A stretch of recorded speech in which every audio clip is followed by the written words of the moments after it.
भगवान के चरणों से, नारायण भगवान के चरणों से निकली गंगा जी। तो भगवान के चरणों से निकली तो क्या हो गया, भगवान का चरणामृत हो गया कि नहीं हुआ? हो गया ना। तो मृत्यु के समय राजा परीक्षित को गंगा जी के तट पर लाया गया और उनके गले में गंगा जल दिया गया, क्योंकि सर्प के काटने से मौत, अकाल मौत होती है।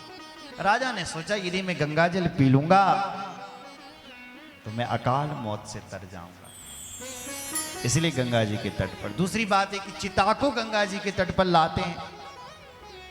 क्यों लाते हैं? इसलिए क्योंकि गंगा जी धरती पर क्यों आई? सगर पुत्रों का उद्धार करने के लिए।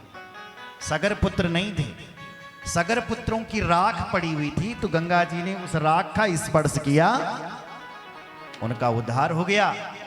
परीक्षित और हर व्यक्ति यही सोचता है कि हम लोग गंगा जी के तट पर जलाएंगे इनको, तो इनकी जो राख है वो गंगा जी में मिल जाएगी और इनका उद्धार हो जाएगा।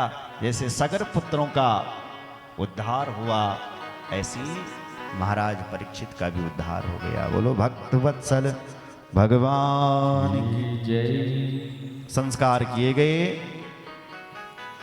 और खूब दान ब्राह्मणों को दिया गया।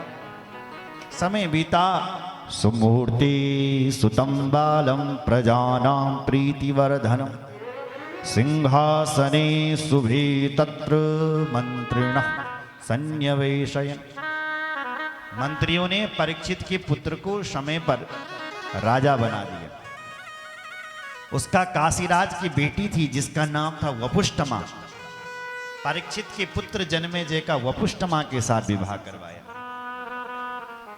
और किसी ने कह दिया कि हे महाराज, आपके पिता को सांपों ने काटा है, तो आपके पिता की अकाल मौत हुई है। एक काम करो, तुम सर्पोष्ट यज्ञ करो।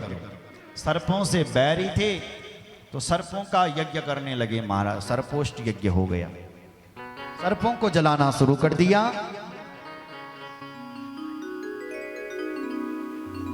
सारे सर्प जलने लगे और कुछ इंद्र के पास गए तो इंद्र सहित उनका स्वाहा स्वाहा करने लगे। आस्तिक मुनि ने और बृहस्पति जी ने इनको रोक दिया। सर्पों ने फिर क्षमा मांगी और सर्पोष्ट यज्ञ बंद हो गया।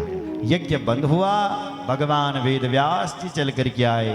जन्मेजय ने पूछा, गुरुदेव मेरे पिता को सर्प ने काटा है, कहीं सचमुच मेरे पिता की अधोगति तो नहीं हो गई है, अकाल मौत तो नहीं हो गई है, मुझे क्या करना चाहिए? तो जन्मेजय को वेद व्यास जी कहते हैं, हे राजन, वैसे तो तुम्हारे पिता ने भागवत की कथा श्रवण कर दी थी, तुम्हारे पिता की तो मुक्ति हो गई थी। अगर तुम्हें ऐसा लगता है कि मेरे पिता को सर्प ने काटा है, तो तुम अपने पिताजी के लिए भगवती की कथा सुनो और मां का मंदिर बनाओ। हस्तिनापुर में उसी समय राजा ने मंदिर बना दिया और मां का यज्ञ का शुभारंभ कर दिया, जिसका नाम है अंबा यज्ञ। अंबा यज्ञ होने लग गया है महाराज, और यहाँ से वेद व्यास जी कथा सुनाते हैं और जन्मेजय देवी की कथा को श्रवण करता है। भगवान की विविध अवतारों की कथा, देवी के विविध अवतारों की कथा, और यहाँ से ये कथा वेद व्यास जी सुना रहे हैं और जन्मेजय सुन रहे हैं। क्या प्रश्न करते हैं जन्मेजय और क्या उत्तर देते हैं वेद व्यास जी, ये हम कल सुनेंगे। आज वाणी को यहीं पर विराम देते हैं, शेष चर्चा कल करेंगे।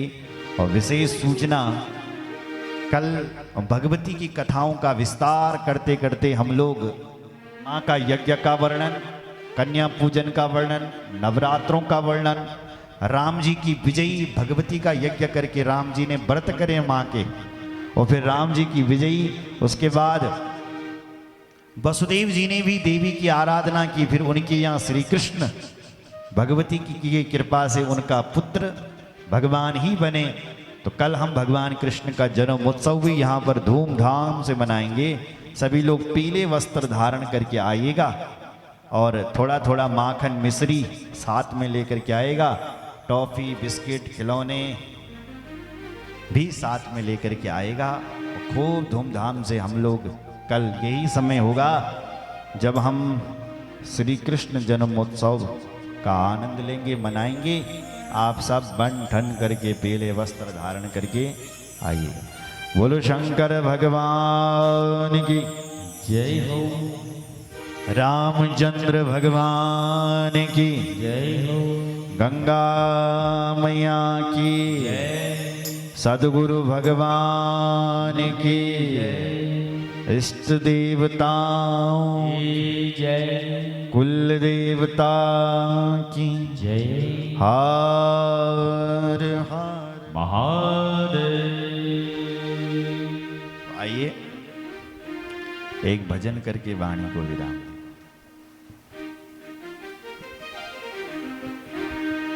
बोलो शंकर भगवान की जय। रामचंद्र भगवान की जय। हर हर महादेव।